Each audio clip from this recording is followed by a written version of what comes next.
Welcome back to Hollow Point Defense. I'm doing this video in response to questions I got on the field stripping of the M&P FPC. I didn't say to keep the safety on because that's a natural habit for me. That way you don't accidentally engage the trigger and have the hammer go forward. Because most people don't realize, I guess, that if they do that, they can't put this back together. There's literally, in my opinion, no damn reason to be messing with this trigger. Put the safety on, leave it the hell alone, and you'll be just fine with it. But if you forget, like here it's off, I just activated the hammer, went forward. It'll fall forward in here, and when you can put this together, because I've done it, with this forward, but then you can't put anything in here. It just makes it inoperable. But if you just take your finger, find the trigger right there. Inside there, you can't see it because it's right there. Take your pinky and just shove the trigger back. Recock it. You're fine, because we'll show you right here. I'm going to put the bolt back together. Not really cleaning it for the simple reason is I'm going to go out and use it tomorrow.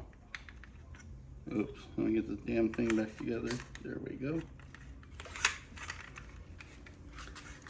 I want to line that 2 holes up there, but you can see that in the other video I did. Put that in there. Get my spring. Put a little pressure on it. This pin right there. Buttstock.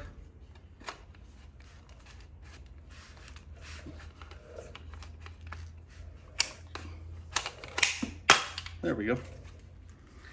And we're going to make sure it functions. Just take this, roll it back, and there you go. It's an easy fix. So basically, if you forget to put your safety on and that trigger goes forward, just push the trigger back, take your pinky or something in there. My pinky works fine. Just press it back till it latches again or recocks. And you can put everything back together. Picture perfect. If you have any questions, post them below and I'll see what I can do to help you guys. But again, to recap this, if the trigger goes forward because you manipulated it for whatever reasons, just hit it back, take your pinky in there or something in there to recock that trigger all the way back. You'll hear it snap in place like I just did, and you'll be picture fine. So if you have any questions, let me know. Take care and have a good one. Be safe out there.